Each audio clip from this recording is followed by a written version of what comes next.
Hello friends, welcome back to our YouTube channel. இன்றைக்கி நம்ம என்ன பார்க்க போகிறோம்னா how to create multiple teams அப்படிங்கிற பற்றி தான் நம்ம இன்றைக்கி பார்க்க போகிறோம். ட்ரீம் 11ல் 10 இல்லை 20 டீம்ஸ் வந்துட்டு எப்படி நம்ம ஒரு கண்டெஸ்ட்டுக்கு க்ரியேட் பண்ணுறது. ஸோ ஒரு டீம் க்ரியேட் பண்ணி நம்ம ஜிஎல் வின் பண்ண முடியாது, நமக்கு தெரியும். ஸோ 10 இல்லை 20 டீம் வந்து க்ரியேட் பண்ணால் தான் வின் பண்ண முடியும். அந்த டீம்ஸ் வந்து நம்ம எப்படி க்ரியேட் பண்ணுறது கொஞ்சம் எஃபிஷியண்ட்டாக அப்படிங்கிறத பற்றி தான் பார்க்க போகிறோம். அதுக்கு முன்னாடி நம்ம சேனலை இப்போ தான் ஃபஸ்ட் டைம் வாட்ச் பண்ணுறீங்க அப்படின்னா மறக்காமல் சப்ஸ்கிரைப் பட்டனை கிளிக் பண்ணிவிட்டு வீடியோஸை கண்டினியூஸாக வாட்ச் பண்ணுங்கள். இப்போ வாங்க வீடியோக்குள்ளே போகலாம். இப்போது இதை 20 டீம்ஸ் எப்படி க்ரியேட் பண்ணுறது அப்படிங்கிறதுக்கு ஒரு எக்ஸாம்பிளுக்கு நான் இப்போ நாளைக்கு நடக்க போகிற India versus England 3rd ODI மேட்சோட நான் வந்து எக்ஸாம்பிளாக கொடுத்துருக்கேன். இப்போ ஃபஸ்ட்டு நமக்கு என்னென்னலாம் தேவை, இதை வந்து நீங்கள் சில டிப்ஸுன்னு எடுத்துக்கலாம், அப்படி இல்லாட்டி சில ஐடியாஸ்ன்னு எடுத்துக்கலாம். இந்த ஐடியாஸ்லாம் வச்சு க்ரியேட் பண்ணலாம், இல்லை இந்த மெத்தட்ஸ் வச்சு க்ரியேட் பண்ணலாம் அப்படின்னு நீங்கள் எப்படி வேணாலும் எடுத்துக்கலாம். பட் ஆனால் இது வரைக்கும் கொடுக்குறது எல்லாமே எல்லாத்துக்குமே சேம் எக்ஸாக்ட். பட் ஆனால் அதுக்கப்புறம் வந்து நான் பிளேயர் சூஸ் பண்ணுறது மற்றதெல்லாம் சொல்லியிருக்கேன். அது வந்து அவங்கவுங்க ஐடியாவுக்கு ஏற்ற மாதிரி மாறிக்கும். ஸோ இப்போ ஃபஸ்ட் நம்ம பார்த்துடலாம். இந்த ஒரு 6 பாயிண்ட்ஸ் இருக்குது, அதை பார்த்துடலாம். இப்போ நீங்கள் 20 டீம் க்ரியேட் பண்ணுறதுக்கு 2 விதமாக பண்ணலாம். ஒன்று இங்கிலாந்து இந்தியான்னு எடுத்துக்கிட்டோம். இப்போ இங்கிலாந்து டீமில் இங்கிலாந்து வின் பண்ணால் அப்படின்னு சொல்லி ஒரு 10 டீம் நீங்கள் க்ரியேட் பண்ணிக்கலாம். இல்லை இந்தியா வின் பண்ணணும் அப்படின்னு சொல்லிட்டு ஒரு 10 டீம் க்ரியேட் பண்ணி நீங்கள் 20 டீம் போடலாம். சரிங்களா, ஈவனாக போயிடும். இல்லை எனக்கு கன்ஃபார்மாக தெரியும் இது வந்து ஒன் சைடட் மேட்ச்சு, இன்றைக்கி இந்தியா தான் வின் பண்ணோம், நாளைக்கு இங்கிலாந்து தான் வின் பண்ணோம் அப்படின்னு தெரிஞ்சதுன்னா நீங்கள் 20 டீமுமே இந்தியா ஆர் இங்கிலாந்து எந்த டீம் வின் பண்ணுதுன்னு நீங்கள் சூஸ் பண்ணுறீங்களோ அதுக்கு போட்டுடலாம். அது வந்து இன்னும் கொஞ்சம் பெட்டராக இருக்கும். இப்போது எக்ஸாம்பிளுக்கு பார்த்தீங்கன்னா அயர்லாண்டு இந்தியாவும் மோத போகுது அப்படின்னா இந்தியா தான் ஜெயிக்க போகுது, அதில் வந்து எந்த மாற்று கருத்தும் இல்லை. இந்தியா தான் ஜெயிக்க போகுது நமக்கு தெரியும். அப்போ 20 டீமுமே இந்தியாவுக்கு ஃபேவராகவே நீங்கள் வந்துட்டு க்ரியேட் பண்ணலாம். 7:4ன்னு போடலாம், இல்லை ஏதாச்சும் ஒரு 2-3 டீம் வந்து 6:5 அப்படின்ற மாதிரி போட்டுக்கலாம். சரிங்களா, இது வந்துட்டு ஒரு டைப். நீங்கள் 10 க்ரியேட் பண்ணுறீங்கன்னா 5-5ன்னு பண்ணிக்கலாம். 20 க்ரியேட் பண்ணுறீங்கன்னா 10-10. சரிங்களா, 11 க்ரியேட் பண்ணிங்கன்னா 5 இல்லை 6, அந்த மாதிரி ஈவனாக பிரித்து போட்டுக்கிறது ஒரு மெத்தட்ஸ். ரெண்டாவது பார்த்தீங்கன்னா ஃபஸ்ட்டு டீம் எப்படி க்ரியேட் பண்ணணும்னா based on states and pitch reports. இப்போ வந்துட்டு ஒரு பிச் ரிப்போர்ட், இப்போது எக்ஸாம்பிளுக்கு வந்து வான்கடே ஸ்டேடியம் பார்த்தீங்கன்னா பேட்டிங் ஃப்ரெண்ட்லியாக இருக்கும். அப்போ வந்து பேட்டர்ஸ்லாம் நம்ம எடுத்து போட்டுக்கலாம். பவுலர்ஸ் வந்து ஒரு 3 பேரோ இல்லை 4 பேரோ எனஃபாக போதுமானதாக வச்சுக்கலாம். சரிங்களா, வான்கடே ஸ்டேடியம் பார்த்தீங்கன்னா உங்களுக்கு ஈடன் கார்டன் பார்த்தீங்கன்னா ஸ்பின்னருக்கு கொஞ்சம் அசிஸ்ட் பண்ணும். அப்போ நான் ஸ்பின்னரை வச்சு அவங்கள கேப்டன் வைஸ் கேப்டன் ட்ரை பண்ணி பார்க்கலாம். அந்த மாதிரி ஸ்டேட்ஸை ஒரு பிளேயரோட ஸ்டேட்ஸை இந்த பிச்சில் வந்து இவர் நல்லா விளையாண்டுருப்பார். இப்போ சில பிளேயர்ஸ் ஒரு எக்ஸாம்பிள் வந்து யுவராஜ் எடுத்துகிட்டு போனீங்கன்னா ஆஸ்திரேலியா கூட அப்படி அடிப்பார். அதே மாதிரி இப்போ கைரான் பொலார்டு, அம்பத்தி ராயுடு பார்த்துக்கிட்டு வச்சோம். கைரான் பொலார்டு வந்து சிஎஸ்கே கிட்ட நல்ல ஸ்ட்ரைக் ரேட் வச்சுருப்பார். அதே மாதிரி அம்பத்தி ராயுடு வந்து எம்ஐ கிட்ட நல்ல ஸ்ட்ரைக் ரேட் வச்சுருப்பார். ஸோ அந்த மாதிரி பிளேயர் ஸ்டேட்ஸை பார்த்து போகிறது பிச் ரிப்போர்ட்டு. இதை பேஸ் பண்ணி டீம் க்ரியேட் பண்ணுறது ஒன்று. சரிங்களா, அடுத்தது அதே மாதிரி இப்போ என்ன தான் பிச் ரிப்போர்ட் இப்படி இருந்தாலும் பிளேயர் ஸ்டேட்ஸே நல்லா இருந்தாலும் சரி, அவங்களுக்குன்னு ஒரு சர்டன் ஃபார்ம் இருக்கும், ஃபார்ம் அவுட்டுன்னு இருக்கும். அவங்களுக்கு அன்றைக்கி நேரம் நல்லா இருந்திருக்காது, ப்ளே பண்ணாமல் போகலாம். அதனால் நீங்கள் 10 டீம் க்ரியேட் பண்ணுறீங்கன்னு வச்சுக்கோங்களேன், 7 டீம் இல்லை மேக்ஸிமம் 8 டீம் வந்துட்டு நீங்கள் இந்த பிச் ரிப்போர்ட்டுக்கும் ஸ்டேட்ஸுக்கும் ஏற்ற மாதிரியே போட்டுக்கலாம். மிச்சம் இருக்கிற 3 அல்லது 2 டீம் வந்துட்டு பிச் ரிப்போர்ட்டுக்கும் ஸ்டேட்ஸுக்கும் அகெயின்ஸ்டாக போடணும். இப்போ பாருங்கள், majority of the team should based on pitch report and stats. Create some teams against pitch report and stats. இதுக்கு எக்ஸாம்பிளுக்கு நீங்கள் இப்போ நடந்துகிட்டு இருக்க இந்தியா இங்கிலாந்து மேட்சே பார்க்கலாம். இந்தியா இங்கிலாண்டு நடந்த 2020யும் சரி 2 ஒன்டேவும் சரி பேட்டிங் பிச்சு தாங்க. நீங்கள் வந்து இங்கிலாந்து பிச்சு நீங்கள் எந்த பிச்சு எடுத்துக்கிட்டாலும் சரி, ஓவல் பிச்சு எடுத்துக்கிட்டாலும் சரி, நீங்கள் இடம்டன் எடுத்துக்கிட்டாலும் சரி, எந்த பிச்சு எடுத்தாலுமே அது பேட்டிங் பிச்சு தாங்க. எல்லா பிச்சிலுமே வந்துட்டு மெஜாரிட்டி ஆஃப் த மேட்ச் வந்து ஹை ஸ்கோரிங் பிச்சு தான். 300, 320, 280 அந்த மாதிரி போகிற பிச்சு தான். பட் ஆனால் நடந்த எல்லா 2020யும் பாருங்கள், 2 ஒன்டேவையும் பாருங்கள், ஃபுல்லாக பவுலிங் ஃபேவராக போயிடுச்சு. ஸோ பிச் ரிப்போர்ட்டுக்கு அகேன்ஸ்டாக தான் ஒர்க் ஆகிருக்கு, பிளேயர் ஸ்டேட்டுக்கு அகேன்ஸ்டாக தான் ஒர்க் ஆகிருக்கு. சரிங்களா, நீங்கள் பிளேயர் ஸ்டேட்ஸ் பார்த்துக்கிட்டிங்கன்னா அந்த ஹெட்டு பொறுத்த வரைக்கும் சரி, வெனுவை பொறுத்த வரைக்கும் சரி, ரூட் வந்து பக்காவான ரெக்கார்டு வச்சுருக்காருங்க. ரூட்டு அடுத்து பேஸ்டாவும் பக்கா ரெக்கார்டு வச்சுருக்காரு. ஆனால் ரூட்டு இப்போ வரைக்கும் 15 ரன்னை தொடவே இல்லை.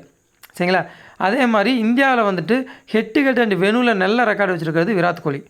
அவர் பார்த்தீங்கனாலும் பர்ஃபார்மே பண்ணலை. ஓகேங்களா, ஸோ பிச் ரிப்போர்ட்டுக்கு அகேன்ஸ்டாக ஒர்க் ஆகிருக்கு. அதனால் நம்ம அந்த மாதிரி அதுக்குன்னு எல்லாமே இப்போ நாளைக்கு வந்துட்டு இப்போ இது வரைக்கும் நடந்த எல்லா மேட்சுமே வந்துட்டு பவுலிங் ஃபேவராக போயிடுச்சு, ஸோ நாளைக்கும் எக்ஸாக்டாக பவுலிங் ஃபேவராக போகும் அப்படின்னு சொல்லிட்டு நீங்கள் 20 டீம் போட்டுறக்கூடாது. மேபி போகலாம், நாளைக்குமே பவுலிங் ஃபேவராக முடிஞ்சிடலாம். ஆனால் நம்ம வந்துட்டு அப்படி ஒன் சைடாக போய் லூஸ் பண்ணக்கூடாது. ஈவனாக போகிறது தான் நமக்கு சேஃப், நம்ம கேபிட்டலுக்கு சேஃப். ஓகேங்களா? கேபிட்டல் இந்த சென்ஸ் நான் மணியை சொல்கிறேன், நீங்கள் போடுற அமௌண்ட்டுக்கு சேஃப். இப்போ நீங்கள் 8 டீம் போட்டு லாஸ் ஆகிடுச்சுன்னா இந்த 2 அல்லது 3 டீம் வந்துட்டு நீங்கள் பிச் ரிப்போர்ட்டுக்கு அகேன்ஸ்டாவோ இல்லை இங்கிலாந்து வின் பண்ணணும்னு சொல்லி போட்டு உங்களுக்கு போட்ட காசோட எக்ஸ்ட்ரா கூட வரலாம், இல்லை போட்ட காசாவது திரும்பி வரலாம். 20மே தோக்கிறதுக்கு ஒரு 3 டீமாக, ஒரு 3 இல்லாத 6 டீமாவது ஜெயிக்கும். நான் எக்ஸாம்பிளுக்கு 10ல் 8 டீம் 7 டீம் தோக்கிறதுக்கு 3லேருந்து 2 டீம் வின் பண்ணும் அப்படிங்கிறதுக்காக சொல்கிறேன். 5வது பாயிண்ட் பார்த்தீங்கன்னா 22 பிளேயர்ஸ் நமக்கு மொத்தம் விளையாடுறாங்க. இதில் இப்போ இந்தியாவில் 11, இங்கிலாண்டில் 11. நீங்கள் நம்ம 22 பேரையும் எடுத்து ரொட்டேட் பண்ணால் பாசிபிலிட்டியே கிடையாது. மொத்தமாக நீங்கள் 22 பிளேயரையும் வச்சு எல்லாரையுமே ரொட்டேட் பண்ணி எல்லாருமே கேப்டன் வைஸ் கேப்டன் போட்டிங்கன்னா ஆல்மோஸ்ட் 7.5 lakhs சம்திங் வரும் டீம்ஸ் கிரியேட் பண்ணுறது. அதுக்கெல்லாம் பாசிபிலிட்டியில் அந்த ப்ராபபிலிட்டிலாம் நமக்கு தேவையில்லை. நம்ம நமக்குன்னு ஒரு ஐடியாவை வச்சு 14லேருந்து 16 பிளேயர் சூஸ் பண்ணிக்கணுங்க. எப்படி சொல்கிறதுனா, இந்த டீம் நான் சொன்ன மாதிரி இப்போ அயர்லாண்டு அண்டு இந்தியா மோதுதுன்னா கன்ஃபார்ம் வந்து இந்தியாவில் இது இவ்வளோ 7 பேர் பெர்ஃபார்ம் பண்ணிடுவாங்க. அயர்லாண்டில் நம்ம மினிமம் 4 எடுத்தே ஆகணும். ஸோ அந்த சமயத்தில் 14 பேர் சூஸ் பண்ணி நீங்கள் போடலாம். இல்லை கொஞ்சம் கன்ஃபியூஸ்டாக டீம் இருக்கும். இப்போது ஆஸ்திரேலியா இந்தியா விளையாடும், இல்லை இந்தியா இங்கிலாந்து விளையாடும், இல்லை இங்கிலாந்து ஆஸ்திரேலியா விளையாடும் போது நமக்கு கன்ஃபியூஸ்டாக இருக்கும் யாரை விடுறதுன்னு. இப்போ பார்த்தீங்கன்னா ஆஸ் பேப்பரில் இந்தியாவை விட இங்கிலாந்து பிளேயர்ஸ் தான் பயங்கரமான பிளேயர்ஸு. ஹார்ட் ஹிட்டர் இருக்காங்க, ஸ்பின்னர்ஸ் இருக்காங்க, நல்ல பவுலிங் அட்டாக் அவங்கள்ட்ட இல்லை. சரிங்களா? மற்றபடி பார்த்தீங்கன்னா ஓவரால் 8th டவுன் வரைக்கும் பேட்ஸ்மேன் இருக்காங்க. ஆனால் அவங்க விளையாடுறதில்ல, நம்ம சொல்கிறது ஆஸ் பேப்பர். ஸோ இவங்களை கம்பேர் பண்ணும்போது நம்ம யாரை எடுக்கிறது யாரை விடுறதுன்னு கன்ஃபியூஸாக இருக்கும். அந்த சமயத்தில் நீங்கள் 16 மேக்ஸிமம் 17 கூட போய்க்கலாம். 16 வச்சு நீங்கள் ரொட்டேட் பண்ணலாம். ஓகேங்களா? அதுக்கப்புறமா நீங்கள் 16 வச்சு ரொட்டேட் பண்ணிவிட்டு மிச்சம் இருக்கிற அந்த 6 பேர் வந்து சுத்தமாக லீவ் பண்ணிடலாமான்னு கேட்டோம்னா அது உங்கள் சாய்ஸுங்க, ஆப்ஷனல், உங்கள் சாய்ஸ். கன்ஃபார்மாக எனக்கு வேணால் பெர்ஃபார்மே பண்ண மாட்டாங்க. இப்போ வந்துட்டு பண்ட் வந்துட்டு பெர்ஃபார்மே பண்ண மாட்டார், ஜடேஜா பெர்ஃபார்ம் பண்ணவே மாட்டார். அதே மாதிரி இப்போ 3 மேட்சாக வந்து பிரண்டன் கிரேஸும் ஓவர்டோன்னு பெர்ஃபார்மே பண்ணலை. அவங்களெல்லாம் அப்படியே நான் விட்டுறதுனாலும் உங்கள் சாய்ஸ். இல்லைன்னா அவங்கள மிங்கிள் பண்ணி ஒரு 2 டீமாக க்ரியேட் பண்ணி வச்சுக்கிறதும் கொஞ்சம் சேஃபாக இருக்கும். ஏன்னா பெர்ஃபார்மே பண்ணாத பவுலரோ பேட்ஸ்மேனோ திடீர்னு ஒரு மேட்ச் பெர்ஃபார்ம் பண்ணியிருக்காது நம்ம நிறையா மேட்சஸில் பார்த்துருப்போம். சரிங்களா? ஸோ அந்த மாதிரி நீங்கள் 2 டீம் போட்டு அது கூட ஜிஎல் அடிக்கிறதுக்கு பாசிபிலிட்டி இருக்குது. ஓகே, அது மாதிரி போட்டுக்கலாம். அது ஃபுல்லாகவே ஆப்ஷனல், நீங்கள் போடணும்னு அவசியம் கிடையாது. 2 டீமில் உங்கள் சேஃபுக்கு நீங்கள் பண்ணுறதுனா பண்ணிக்கலாம். கேப்டன் வைஸ் கேப்டனை பொறுத்த வரைக்கும் 3லேருந்து 4 கேப்டன் நீங்கள் சூஸ் பண்ணிக்கணும். 4லேருந்து 5 வைஸ் கேப்டன் சூஸ் பண்ணிக்கணும். அவ்வளோதான். நீங்கள் மொத்தம் நம்ம 14 பேர் நீங்கள் எடுத்துருக்கீங்களா, 16 பேர் எடுத்துருக்கீங்கன்னா இந்த 16 பேரையும் கேப்டன் வைஸ் கேப்டன் போட்டு நம்ம விளையாட முடியாது. சரிங்களா? இதுலேயுமே சாரி, இப்போ நீங்கள் 10 டீம் நான் போட சொல்லியிருந்தேன். அதில் 8 டீம் இந்த கேப்டன் வைஸ் கேப்டனை வச்சு நீங்கள் ப்ளே பண்ணலாம். மிச்சம் இருக்கிற அந்த 2 டீமில் விட்டதில் உங்களுக்குன்னு யாருக்காவது தோணும்ல, சரி சம்மந்தமே இருக்காது இவன் இன்றைக்கி வரலாம் அப்படின்னு சொல்லிட்டு அந்த 2 டீமில் நீங்கள் கேப்டன் வைஸ் கேப்டன் க்ரியேட் பண்ணிக்கலாம். 10 டீமாக இருந்தால்.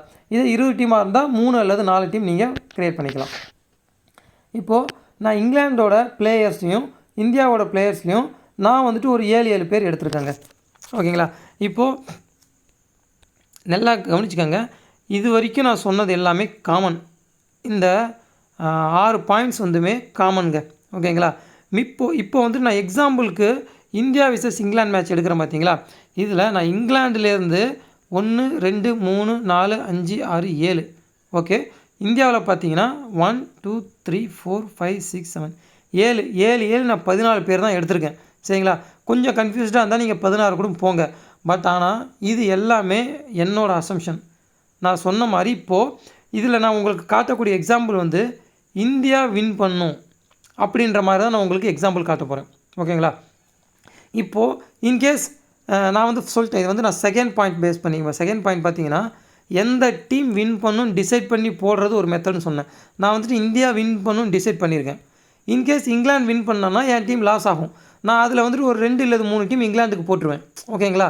ஸோ அதனால் இதை பேஸ் பண்ணி நீங்கள் நாளைக்கு டீம்ஸ் க்ரியேட் பண்ணாதீங்க, இந்த மெத்தடில் போகாதீங்க. சரிங்களா? இந்தியா வின் பண்ணுன்னு இருந்தாலுமே எனக்குன்னு ஒரு ஐடியா இருக்கும். நான் பாருங்கள், ரோஹித் சர்மா மஸ்ட்டாக வச்சுருக்கேன். அடுத்தது பார்த்திங்கன்னா கோலி மஸ்ட்டாக வச்சுருக்கேன் பேட்ஸ்மேனில்.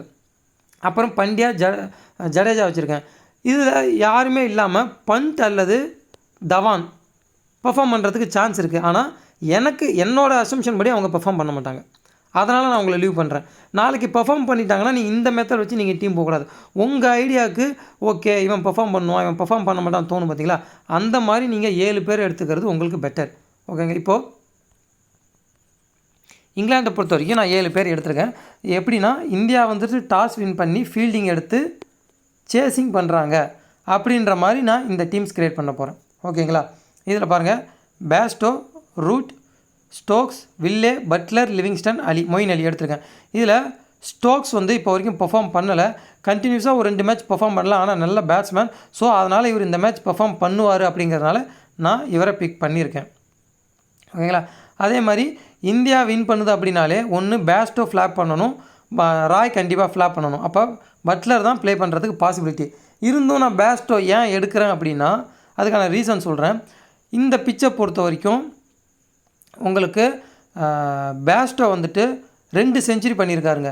அதில் ஒன்று ஆஸ்திரேலியா கூட 112 ரன் அடிச்சிருக்காரு. ஓகேங்களா. ஸோ அவர்கிட்ட செஞ்சுரி இருக்குது. நீங்கள் இப்போ ஒரு மேட்ச் வின் பண்ணுது, இந்தியா வின் பண்ணுதுன்னா இவங்க எல்லாருமே ஃப்ளாப் ஆகி வின் பண்ணணும்னு கிடையாது. இப்போது தோக்கிற டீம்லேருந்து கூட கேப்டன் வரலாம். தோக்கிற டீமில் கேப்டன் வந்து ஜெயிக்கிற டீமில் வைஸ் கேப்டன் வந்து மற்ற பிளேயர்லாம் அடித்து வின் பண்ணியிருந்துருக்கலாம். அந்த மாதிரி சான்சஸும் இருக்குது. சரிங்களா. பேஸ்டோக்கு இந்த பிச்சில் ரெக்கார்ட்ஸ் நல்லா இருக்குங்கிறனால மட்டும்தான் நான் எடுத்துகிட்டு போகிறேன். பட் ஆனால் ஒரு வேளை டாஸ் போட்டு வேறு மாதிரி மாறுது, இந்தியா ஃபஸ்ட் பேட்டிங் பிடிக்குது அப்படின்னா நான் அதுக்கேற்ற மாதிரி பிளேயர்ஸ் சேஞ்ச் பண்ணுவேன். இந்த ஸ்டேட்ஸ் எல்லாமே இந்தியா வந்து சேசிங் பண்ணி வின் பண்ண போகுது அப்படிங்கிற மாதிரி மட்டும்தான் நான் க்ரியேட் பண்ணுறேன். அதே மாதிரி இந்தியாவில் யார் எடுத்திருக்கேன்னா ரோஹித் சர்மா, பும்ரா, சமி, கோலி, பிரசித் கிருஷ்ணா, ஹர்திக் பாண்டியா அண்ட் ஜடேஜா. நான் ஜடேஜா லாஸ்ட் டைமில் மேபி நான் ட்ராப் பண்ணாலும் பண்ணுவேன். இப்போது நான் கேப்டனாக யாரை சூஸ் பண்ணியிருக்கேன்னு பார்த்தீங்கன்னா 3 பேர் பண்ணியிருக்கேன். 4 பேர் எடுத்துக்கல. 20 டீம் போடுற மாதிரி இருந்தால் 4 பேர் எடுத்துருப்பேன். நான் 10 டீம்ஸ் போட்டு உங்களுக்கு எக்ஸாம்பிள் காட்டுறேன்.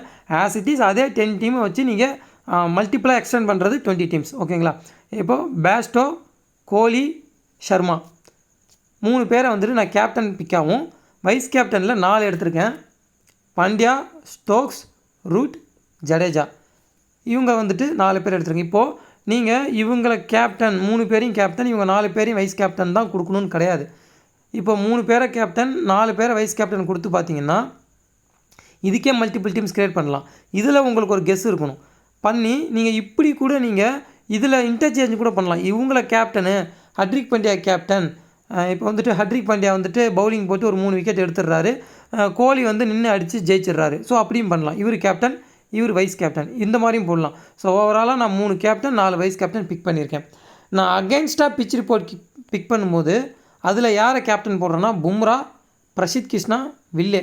என்னோடய பிக் பிரசித் கிருஷ்ணா இருக்குங்க. 2 மேட்சாக பெர்ஃபார்ம் பண்ணலை அப்படிங்கிறனால நான் விட்டுட்டு போகல. அவரை நான் மஸ்ட்டாகவே எடுத்து நான் டிஃப்ரெண்ட்டாக ஒரு பிச் ரிப்போர்ட்டுக்கு அகெயின்ஸ்டாக போகிற டீமில் வந்து நான் இவரை பிரசித் கிருஷ்ணாவை கேப்டனாக ட்ரை பண்ணுறேன். இப்போது டீம்ஸ் வந்து நம்ம பார்த்துடலாம்.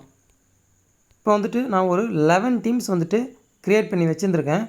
பேஸ்ட் ஆன் இப்போ நான் சொன்ன மாதிரி அந்த 3 பேர் கேப்டனாகவும் மிச்சம் இருக்கிற 4 பேர் வந்து நான் வைஸ் கேப்டனாகவும் பிக் பண்ணி வச்சுருந்துருக்கேன். ஓகேங்களா. இப்போது இதில் ஃபஸ்ட்டு டீம் பாருங்கள். இதில் வந்துட்டு நான் ரோஹித் சர்மாவை கேப்டன், ஹர்திக் பாண்டியாவை வைஸ் கேப்டன் கொடுத்துருக்கேன். அதே மாதிரி நான் பவுலர்ஸில் மோஸ்ட்லி வந்துட்டு மிச்ச எல்லா டீம்லையுமே நான் சமி, பும்ரா, பிரசித் கிருஷ்ணா இவங்க 3 பேரையுமே நான் பிக் பண்ணிட்டு தான் போகிறேன். வில்லே வந்துட்டு நான் பிக் பண்ணிப்பேன். ஏன் அப்படின்னா அவரால் பேட்டிங்லேயும் கான்ட்ரிபியூட் பண்ண முடியும். சரிங்களா. ஸ்டோக்ஸ் வந்துட்டு இப்போ வரைக்கும் ஃபெயிலியர் பண்ணிகிட்ருக்காரு, அதனால் அவர் பெர்ஃபார்ம் பண்ணுறதுக்கு பாசிபிலிட்டி இருக்குது. நான் வந்து இந்தியா ஜெயிக்குது அப்படின்னாலே இனிஷியல் பேட்ஸ்மேனாக விக்கெட் எடுத்துடணும். ஒன்று ராயை எடுத்து பேஸ்டோ நிற்கணும், இல்லை 2 பேரையுமே எடுத்துடணும். அதனால் நான் பட்லர் எடுத்துகிட்டு போகிறேன். ஸோ இதில் அடுத்த டீமில் ரொட்டேட் பண்ணுவேன். அடுத்த டீமில் பாருங்கள் கோலியை வந்துட்டு நான் வந்து கேப்டனாகவும் வைஸ் கேப்டன் வந்து பேஸ்டோவையும் நான் பிக் பண்ணியிருக்கேன். இந்த டீமில் பார்த்தீங்கன்னா நம்ம எப்பயுமே லூஸ் பண்ணுற டீம் வந்துட்டு ஒன் சைடாகவே லூஸ் பண்ணோம் அப்படின்னு நம்ம எப்பயுமே டிசைட் பண்ணக்கூடாது. ஸோ அதனால் பேஸ்டோவை வைஸ் கேப்டனாகவும் கோலியை கேப்டனாகவும் போட்டிருக்கேன். மேபி கோலி வந்துட்டு டீமில் இல்லாமல் போகலாம். இல்லாமல் இருந்தாருன்னா நான் கோலி அப்படியே லீவ் பண்ணிடுவேன். அப்போ ஸ்ரேயாஸ் ஐயர் தான் வருவார். நான் ஸ்ரேயாஸ் ஐயர் எடுக்க மாட்டேன். சூரியகுமார் யாதவ் நான் பிக் பண்ணிப்பேன். சரிங்களா. இப்போ இதில் வந்துட்டு டோப்பில் வில்லே. நான் மோஸ்ட்லி வந்துட்டு டோப்பில் வந்துட்டு நிறையா டீமில் பிக் பண்ணிவிட்டு போக மாட்டாங்க. எப்பயுமே லாஸ்ட் டைம் வந்த கேப்டன் வைஸ் கேப்டன் வந்துட்டு திருப்பி சேமாக வருவாங்க அப்படின்னு சொல்லவே முடியாது. ரேர் கேஸு 90% வந்து வராது, 10% தான் வரும். இதை நான் லாஸ்ட் மேட்ச்சும் சொல்லியிருந்தேன், பும்ரா வர்றதுக்கு பாசிபிலிட்டி இல்லைன்னு சொல்லி. லாஸ்ட்டு ஓவரில் பவுலரை வச்சு போட்டதுனால விக்கெட் எடுத்தார். அப்படி இல்லாட்டி பும்ரா வந்திருக்கவே மாட்டார் டீமுக்கே. ஓகேங்களா? ஸோ அந்த மாதிரி தான் இருக்கும். அதனால் நான் டோப்லேயே வந்து மோஸ்ட்டாக பிக் பண்ண மாட்டேன். அடுத்தது பார்த்தீங்கன்னா Rohit Sharma captain, Root vice captain. இதில் வந்துட்டு நான் ஜடேஜா ஆல்ரவுண்டர் எல்லாத்தையுமே எடுத்துக்கிட்டேன். பிரசித் கிருஷ்ணாவை மட்டும் விட்டுட்டு பவுலரில் ஆல்ரவுண்டரை அப்படியே பிக் பண்ணிக்கிட்டேன். ஓகேங்களா? இதே மாதிரி நான் வந்துட்டு 4th டீமில் பார்த்தீங்கன்னா captain Bairstow, Hardik Pandya vice captain. Team அப்படியே ஒரு லுக் பார்த்துக்கோங்க.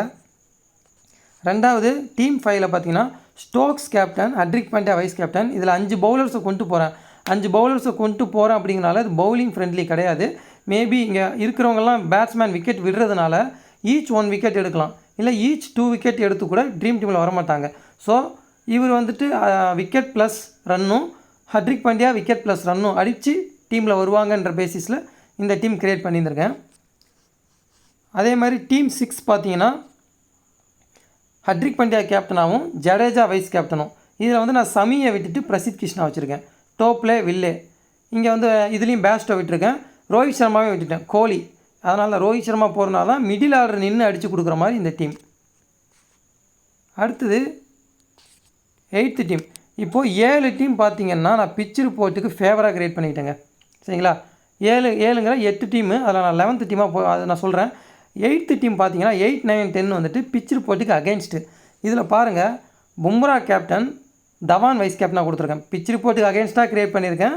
ப்ளஸ் வந்து நான் சூஸ் பண்ணாத பிளேயரையும் நான் உள்ளே கொண்டு வரேன். சரிங்களா? பண்ட்டையும் தவானையும் உள்ளே கொண்டு வரேன். இப்போது பும்ரா கேப்டன் அப்படிங்கிறனாலே பேஸ்டோ, பும்ரா வந்து பவர் பிளேயில் போடக்கூடிய பவுலர், பும்ராவும் சமியும், பிரசித் கிருஷ்ணா 3 பேருமே பவர் பிளேயில் போடுவாங்க. அதனால் நான் வந்துட்டு அப்படியே ரூட்டு, பேஸ்டோ, ராய் ஃபஸ்ட்டு 3 பேரையுமே அப்படியே லீவ் பண்ணிட்டேன். லீவ் பண்ணிவிட்டு அடுத்ததாக இறங்கக்கூடிய ஸ்டோக்ஸு, பட்லரு, லிவிங்ஸ்டன் அந்த 3 பேரையும் வச்சுருக்கேன். மொயின் அலியை நான் லீவ் பண்ணிட்டேன். ஓகேங்களா? இல்லை சில பேர் பட்லர் பெர்ஃபார்ம் பண்ண மாட்டாங்கன்னு தோணாங்கன்னா நீ பட்லருக்கு பதிலாக மொயின் அலியோ இல்லை பண்ட்டுக்கு பதிலாக மொயின் அலியோ கூட நீங்கள் பிக் பண்ணிக்கலாம். இது வந்துட்டு Bumrah captain, Dhawan vice captain மாதிரி. அடுத்த 9th டீம் பார்த்தீங்கன்னா பிரசித் கிருஷ்ணா கேப்டன், கோலி வைஸ் கேப்டன். அதில் நான் ஓவராலாக பிரசித் கிருஷ்ணாவே 3 விக்கெட் நான் எடுக்கிறாரு அப்படின்னும் போது நமக்கு பும்ரா, சமி வந்துட்டு ஆளுக்கு ஒரு விக்கெட் எடுத்துட்டா கூட 5 விக்கெட் ஆயிரும் ஓவரால். அப்போ பார்த்தீங்கன்னா 5th டவுன் தான் இறங்குவார் பட்லர். ஸோ பட்லர், மொயின் அலி, ஸ்டோக்ஸ் வந்து ஸ்டாண்ட் பண்ணுற மாதிரி. சரிங்களா? இதில் நான் டோப் பிளேக்கு பதில் ஓவர் டவுன் எடுத்திருக்கேன். இப்போ 10th டீம் பார்த்தீங்கன்னா இது வந்து ஸ்பின்னருக்கு சப்போர்ட் பண்ணாத பிச்சு. அப்படி இருந்தும் நான் பாருங்கள், ஸ்பின்னர் நம்ம டீமில் கேப்டனாகவும் ரூட்டை வைஸ் கேப்டனாகவும் கொடுத்துருக்கேன். அதுக்கு ரீசன் சொல்கிறேன். இனிஷியல் பிளேயர்ஸ் வந்து பும்ரா விக்கெட் எடுத்துருவாருங்க. பும்ரா அண்ட் சமி வந்துட்டு யாரை விக்கெட் எடுக்கிறாங்கன்னா பேஸ்டோ, ராய் விக்கெட் எடுத்துடுறாங்க. லிவிங்ஸ்டோன் வந்துட்டு சகல் கிட்ட வீக்காக இருப்பார். ஓகேங்களா? லிவிங்ஸ்டோனை வந்து சகல் விக்கெட் எடுக்கிறாரு. ரூட் வந்துட்டு ஓரளவுக்கு ஸ்டாண்ட் பண்ணி ஆடுறாரு அப்படின்ற மாதிரி கிரியேட் பண்ணுறேன். லிவிங்ஸ்டோன், சகல், ஸ்டோக்ஸு, மொயின் அலி இவரெல்லாம் சகல் எடுத்து கேப்டன் ஆகிறாங்க. அப்புறம் ஏன் ரூட்டுக்கு வைஸ் கேப்டன் கொடுத்துருக்கோம் அப்படின்னா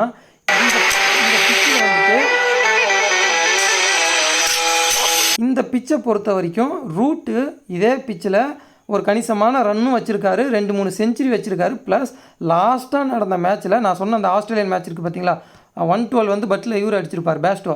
அந்த மேட்ச்சில் ரூட் வந்துட்டு 2 விக்கெட் எடுத்திருந்தார்.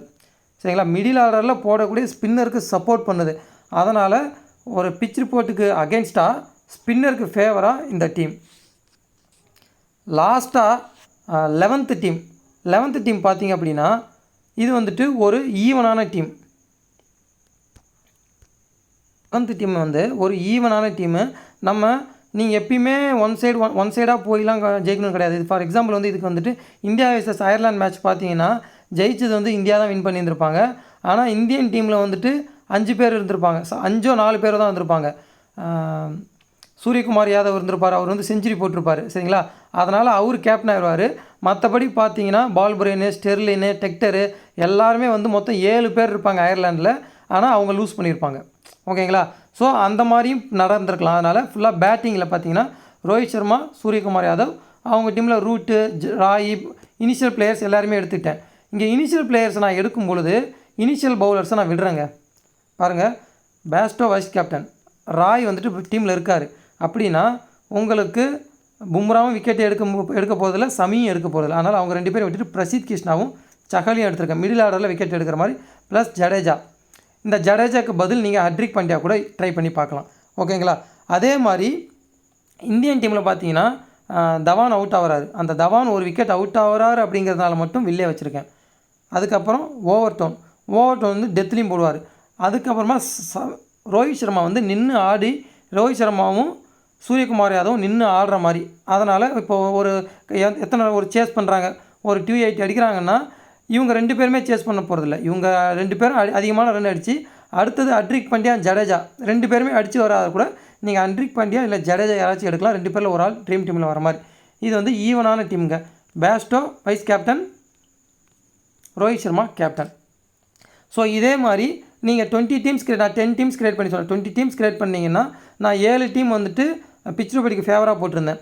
நீங்கள் வந்து ஒரு 15 டீம் பிச் ரிப்போர்ட்டுக்கு ஃபேவராக போட்டுட்டு மிச்சம் 5 டீம் வந்து அகேன்ஸ்டாக போட்டுக்கலாம். இல்லை அதில் ஒரு டீம் இந்த மாதிரி 1 or 2 டீம்ஸ் வந்துட்டு ஈவனாக நீங்கள் க்ரியேட் பண்ணிக்கலாம். பெட்டராக இருக்கும். சரிங்களா? நான் சொல்லியிருந்தேன், நான் வந்து சூஸ் பண்ண பிளேயர் வந்து பெர்ஃபார்ம் பண்ணணும்னு அவசியம் கிடையாது. பிளேயரை சூஸ் பண்ணுறது மட்டும் உங்கள் ஐடியாவுக்கு சூஸ் பண்ணி நீங்கள் ரொட்டேட் பண்ணுங்கள். வீடியோ பிடிச்சிருந்துச்சுன்னா லைக் பண்ணுங்கள், உங்கள் ஃப்ரெண்ட்ஸுக்கு ஷேர் பண்ணி சஜஸ்ட் பண்ணுங்கள். மறக்காமல் சப்ஸ்கிரைப் பண்ணுங்கள். பக்கத்தில் இருக்க பெல் பட்டனை கூடவே கிளிக் பண்ணுங்கள். Thanks friends. தேங்க்ஸ் ஃபார் வாட்சிங் வீடியோ.